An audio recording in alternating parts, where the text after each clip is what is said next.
안녕하세요. 저는 올해 40대 초반이 된 여자입니다. 저는 지금 홀로 아이를 키우고 있어요. 몇 년 전 남편과 이혼을 하고 시댁에서 도망쳐 나왔는데 지금 생각해봐도 저는 사기 결혼을 당한 게 확실합니다. 과거의 일을 떠올리면 왜 진작에 그 집에서 탈출하지 않았나 싶어요. 지금 생각해도 후회가 됩니다. 저는 베트남에서 태어나고 자란 여자예요. 돈을 벌기 위해 한국으로 왔고 서툰 한국어를 쓰면서 일상에 적응하고 있었죠. 제가 다니는 공장에서 일을 조금씩 적응해 나가고 있을 때 이제 결혼을 해야겠다는 생각이 들더라고요. 베트남 사람들은 결혼을 일찍 하는 편이기도 하고 얼른 가정을 꾸리고 싶다는 마음이 너무 커서 결혼정보 업체를 찾아갔습니다. 가서 저의 인적사항들을 다 작성하고 상담도 받았죠. 저는 배우자가 어떤 사람이든 상관없었습니다. 그저 베트남에서 온 저를 많이 도와주고 듬직한 사람이기만 하면 됐거든요. 그렇게 몇 주가 지나고 결혼정보업체에서 연락이 왔습니다. 배우자를 찾았다고 말이죠. 저도 그분의 인적사항을 들었지만 그때 저는 한국어가 많이 서툴러서 모르는 단어가 너무 많았어요. 그래서 대충 이해를 하고 그분을 만나러 갔죠. 그 남자를 처음 만났을 때 말수도 되게 적고 무뚝뚝한 편이었어요. 하지만 그 모습이 저한테는 듬직하고 믿음직스럽게 다가왔습니다. 다행스럽게도 그 남자도 제가 마음에 들었는지 저의 서툰 한국어 실력을 귀여워해주고 대화도 잘 통했기 때문에 저희 사이는 점점 발전했죠. 그 남자와 만나면서 정말 많이 도움을 받았어요. 제가 한국에 들어와서 아는 사람도 없었고 한국어도 서툴렀기에 그 사람을 정말 많이 의지했습니다. 쉬는 날이 되면 오로지 그 남자만 만나고 연락도 그 남자랑만 했죠. 그냥 일상생활에 그 남자밖에 없었다고 표현해야 맞는 것 같아요. 제 하루 일상을 말할 사람이 있다는 것 자체로도 저는 기뻤죠. 저는 그 남자에게 빠져 있었고 저희는 깊은 연애를 했답니다. 다행히도 그 남자는 저를 많이 사랑해 주었기 때문에 너무 행복했어요. 처음 한국에 왔을 때는 모든 게 무섭고 두려웠는데 그 남자 하나로 세상이 밝게 보이더라고요. 무엇이든 할 수 있을 것 같았습니다. 저희는 2년 동안 연애를 했습니다. 결혼을 전제로 만난 사이긴 했지만 아직 준비가 안 된 부분도 많았고 그 남자도 벌이가 많지 않아서 기회만 보고 있었죠. 그런데 제가 그 남자와 결혼을 미루었던 이유가 한 가지 더 있습니다. 바로 그 남자의 말수 때문이에요. 솔직히 저도 한국에서 어느 정도 살았으니 말수가 없는 거랑 어설픈 거랑은 차이가 조금 있어요. 처음에 그 남자와 대화를 했을 때는 제가 한국에 대해 잘 몰랐으니 단순히 말수가 적고 무뚝뚝한 줄 알았습니다. 그런데 몇 년 동안 만나면서 저도 다양한 사람들과 대화를 해보니 그 남자는 말투가 어눌한 거였습니다. 그래서 솔직히 이 사람한테 무슨 문제가 있는 건가 라고 조심스럽게 생각해 봤죠. 먼저 물어볼까 라고 생각도 해보았지만 그러면 상처가 될까봐 말을 꺼낼 타이밍을 보고 있었습니다. 그런데 그 남자는 제가 이런 고민을 하는 것을 전혀 몰랐는지 갑작스럽게 저에게 프로포즈를 했어요. 정말 뜬금없었습니다. 저희 사이의 결혼 이야기는 오고 가지 않았고 그 남자의 부모님을 뵌 적도 없었거든요. 그러면서 저에게 평생 행복하게 해줄게 라고 하는데 그 말을 듣고 제 고민은 사르르 녹아버렸습니다. 한국 생활을 하면서 그 남자가 없었다면 아마 저는 힘들어서 하루 종일 울면서 살았을지도 몰라요. 다행히도 좋은 사람을 만나서 이렇게 평생을 행복하게 해주겠다는 말까지 들으니 기분이 너무 좋았습니다. 저는 결혼 전에 예비 시부모님을 만나 뵈었어요. 저희 부모님은 베트남에 계셔서 오시진 못했고 영상통화로 대충 인사를 드렸고요. 처음으로 남편이 될 사람의 부모님을 뵈었는데 너무 떨리더라고요. 과연 저를 어떻게 봐주실지 걱정이 되었고 제가 베트남 사람이라서 혹시 싫어하시면 어떡하지? 등등 많은 두려움을 가지고 들어갔습니다. 그런데 다행히도 제가 들어가자마자 버선발로 뛰어나오셔서 환영해 주시더라고요. 아이고 며느리 왔네 라고 하면서 말이죠. 저를 좋아해 주시는 것을 보니까 결혼을 지체할 이유가 없었어요. 저희는 비용도 아낄 겸 결혼식도 올리지 않고 바로 혼인신고를 했습니다. 정식적인 부부가 되었죠. 그리고 저는 시댁에서 같이 살았습니다. 저와 남편의 출근 시간과 퇴근 시간이 같기도 했고 시댁살이도 없는 편이라 살만했어요. 그래서 어느 정도 결혼 생활에 적응을 하고 있는데 딱 한 가지 적응이 되지 않는 것이 있었습니다. 바로 결혼 전부터 의심이 되던 남편의 어눌한 행동과 말투였죠. 단순히 말수가 없는 게 아니라 건강에 문제가 있는 건 아닌가 싶더라고요. 그래서 시부모님께 조심스럽게 여쭤볼까 고민하고 있었는데 하필 그때쯤 제가 임신을 하고 말았습니다. 시부모님에게 여쭤보려고 수많은 고민을 했지만 시기를 놓치고 말았고 임신에만 집중해야 했어요. 다행히도 남편과 시부모님도 제 임신을 많이 축복해 주셔서 행복한 임신 기간이었죠. 남편은 제가 먹고 싶다는 게 있으면 새벽에 버선발로 나가서 어떻게든 구해와 줬고 시부모님도 저보고 아무 일도 하지 말고 쉬라고 하셨어요. 임신하는 내내 정말 행복하기만 했습니다. 결혼을 정말 잘했다고 생각할 정도였죠. 그런데 이 행복은 오래가지 못했습니다. 제가 임신을 하는 동안 집에 있는 시간이 많아지니까 동네 사람들이랑 많이 친해졌어요. 그 중에 제 또래도 많았고 같이 임신을 하고 있는 사람들도 많아서 잘 맞는 부분도 많았죠. 그런데 한국 사람들이랑 친해지고 그분들의 남편도 가끔씩 만나면서 느낀 게 딱 하나 있었어요. 저희 남편과 정말 다르다는 점이었죠. 저희 남편은 제가 한번 말하면 잘 알아듣지 못하거나 이해를 잘 못하는 경우가 덜어 있는데 남의 집 남편들은 전혀 그러지 않았어요. 의사소통이 굉장히 잘 되었죠. 그때부터 조금 무언가 잘못되었다는 것을 느꼈던 것 같습니다. 저도 이제 얼추 한국말도 잘 알아듣고 나름 유창하게 대화를 하는 수준이라서 다 알아들을 수 있었거든요. 그래서 더는 궁금함을 참을 수 없었기에 시부모님에게 찾아가서 궁금한 것을 다 물어보았습니다. 남편이 이상한데 혹시 숨기는 것이 있냐고요. 도대체 왜 저희 남편은 다른 집 남편들이랑 다르냐고 말이죠. 행동과 말투까지 다 달랐거든요. 그런데 시어머니가 하는 말은 정말 충격적이었습니다. 바로 남편이 지체장애를 가지고 있다고 했거든요. 제가 몇 년 동안 만났던 이 사람이 장애인이었다뇨. 저는 믿기지 않았습니다.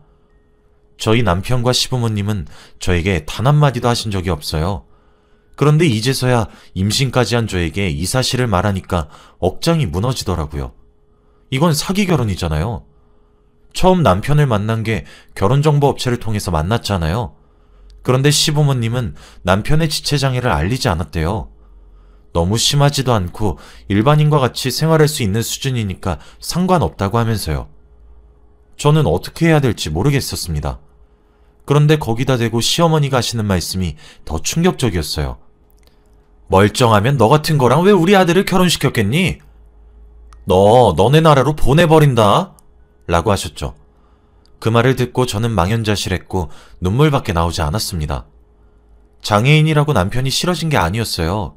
저한테 한마디라도 해줬으면 이런 일까지 생기진 않았을 겁니다. 단지 제가 화나고 억울한 이유는 그들이 저를 속였기 때문이에요. 말을 하지 않는 것도 거짓말 아닌가요? 남편과 시부모님이 저에게 잘해주시긴 하지만 그래도 이건 용서가 되지 않았습니다. 그래서 혼자 어떻게 해야 할지 고민했죠. 저는 지금 임신 중이라서 일도 잠시 중단한 상태였고 지금 집에서 나간다고 해도 마땅히 살 곳도 없었어요. 그리고 무엇보다 아이를 혼자서 키울 자신이 더더욱 없었습니다. 제가 외국인 여자임에도 불구하고 아빠까지 없다고 생각하니까 제 아이가 너무 불쌍했거든요. 그래서 이혼을 망설이고 있었습니다.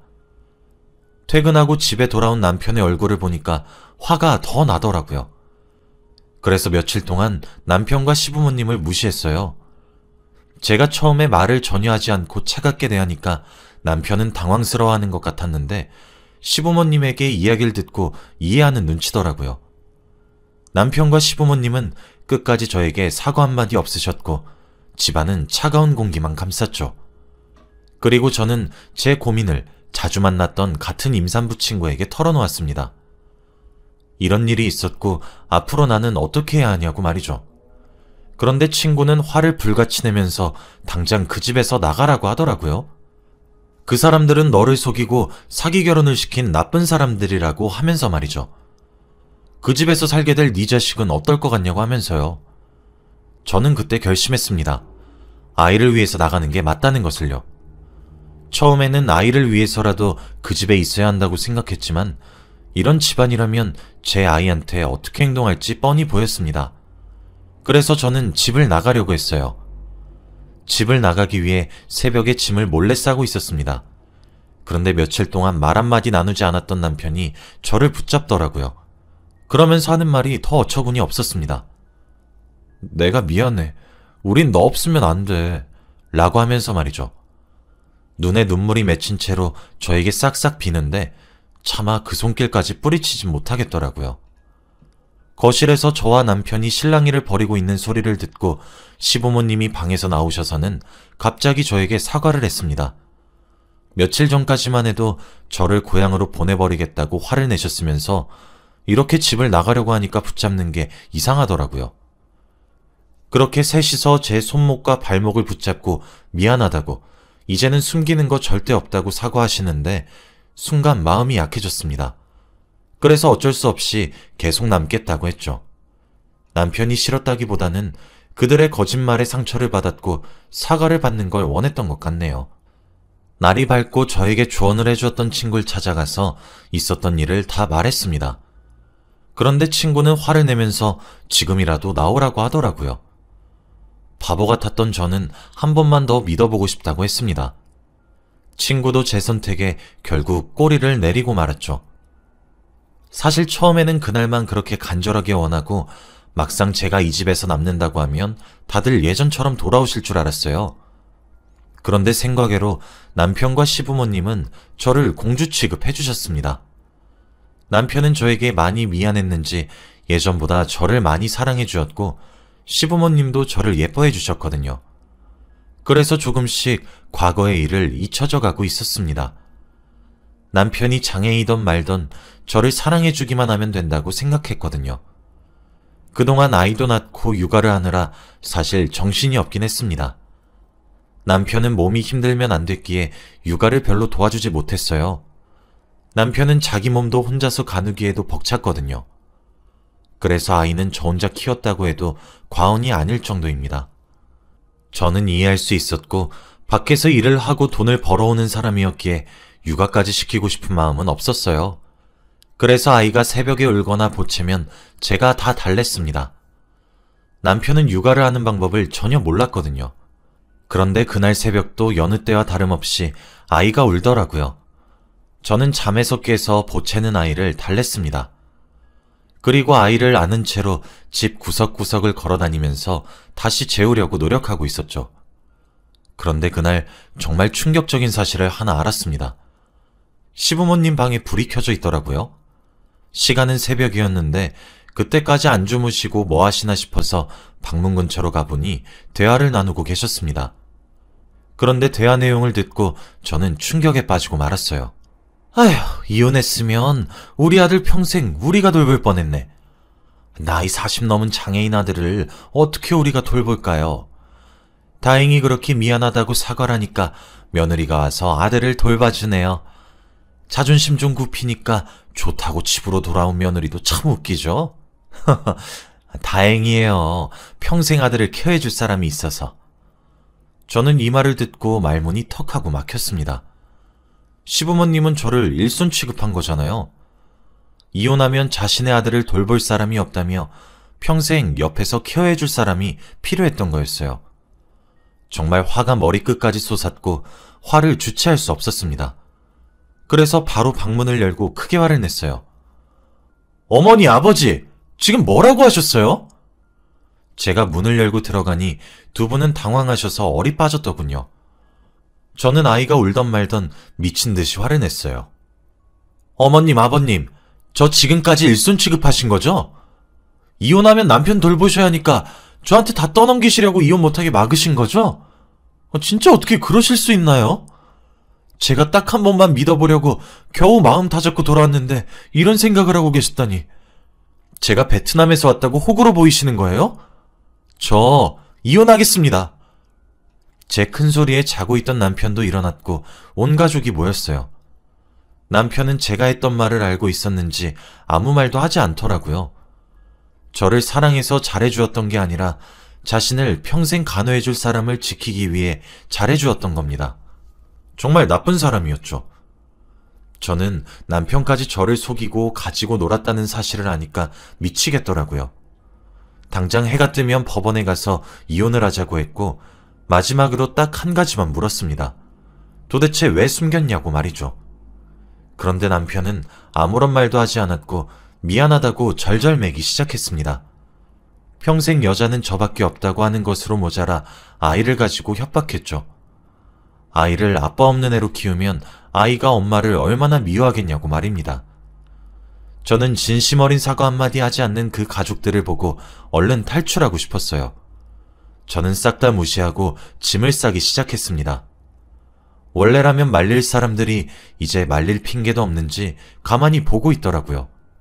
그리고 아이는 제가 키우기로 했습니다. 아이까지 빼앗길 순 없었거든요. 남편도 아이에 대한 애정이 없는지 딱히 붙잡지 않았습니다. 그럴만도 하죠. 자기 손길이 단 한 군데도 닿지 않았으니까요. 그리고 해가 뜨자마자 이혼 서류를 남편에게 보냈습니다. 저는 위자료 이런 거 하나도 필요 없으니 합의 이혼으로 끝내자고 했고 양육비만 제대로 보내달라고 했어요. 남편은 끝까지 미안하다고 사과를 했지만 한 번 돌아간 마음은 다시 되돌아오지 않았습니다. 이혼이라는 게 한 번 도장을 찍으면 바로 끝나는 게 아니더라고요. 남편과 갈라서는데 되게 오랜 시간이 걸렸습니다. 그리고 이혼을 하면서 알게 된 게 딱 한 가지가 있는데 정말 충격적이었어요. 세상에 여자는 저 하나밖에 없다고 했던 남자가 바로 이혼 경력이 있었습니다. 저와 만나기 전에 과거에 이미 결혼을 했고 이혼을 했었던 남자였더라고요. 그 사실을 알고 청천벽력이었습니다. 까도 계속 나오는 그 집의 비밀에 정말 할 말을 잃었죠. 이혼이 끝나자마자 저는 아이를 데리고 멀리 떠났어요. 최대한 그 집에서 먼 곳으로 말이죠. 처음에는 정말 힘들고 정착하는 것이 너무 무서웠지만 부딪혔어요. 아이를 위해서 말이죠. 그리고 고난과 역경이 끝나고 지금은 좋은 사람들 밑에서 열심히 일을 하고 있습니다. 외국인 여자가 아이를 혼자 키우는 것은 정말 힘들지만 그래도 좋은 사람들 덕분에 잘 지내고 있어요. 사람도 많이 없고 자연과 가까운 곳에서 사니까 훨씬 좋습니다. 가끔씩 새벽에 전 남편에게 연락이 와요. 자기가 장애인인 게 죄냐? 부모님 안 보고 살면 되는 거 아니냐? 너밖에 없다, 보고 싶다 하면서 말이죠. 저는 이제 그 사람의 전화번호를 차단시켰고 연락을 전혀 받고 있지 않습니다. 아이에게도 아빠의 존재에 대해서 언젠간 말해줘야 하는데 아직 고민이 많네요. 혹시라도 아이가 상처를 받을까봐 겁나거든요. 아이가 가끔씩 왜 우리 집에는 아빠가 없냐고 물어요. 아직 유치원생밖에 안 된 아이가 벌써부터 이런 질문을 하면 가슴을 쿡쿡 찌르는 느낌이 듭니다. 어려서 어떻게 순화시켜 말해야 될지 모르겠어요. 지금은 대충 넘기고 있지만 나중에 사춘기가 될 때쯤이면 사실대로 다 말해줘야겠죠. 그리고 무엇보다 제가 베트남 사람이다 보니까 저희 아이는 다른 친구들과 외모가 조금 달라요. 그래서 친구들한테 괴롭힘을 받거나 놀림을 받을 때면 전부 다 제 탓 같아서 속상합니다. 그래도 저희 아이는 씩씩하게 잘 살고 있는 것 같아요. 공부도 열심히 하고 반항 한번 하지 않는 아이예요. 아이와 살면서 한 번도 싸운 적이 없습니다. 아이는 바르고 곱게 자라주는 것 같아서 정말 다행이에요.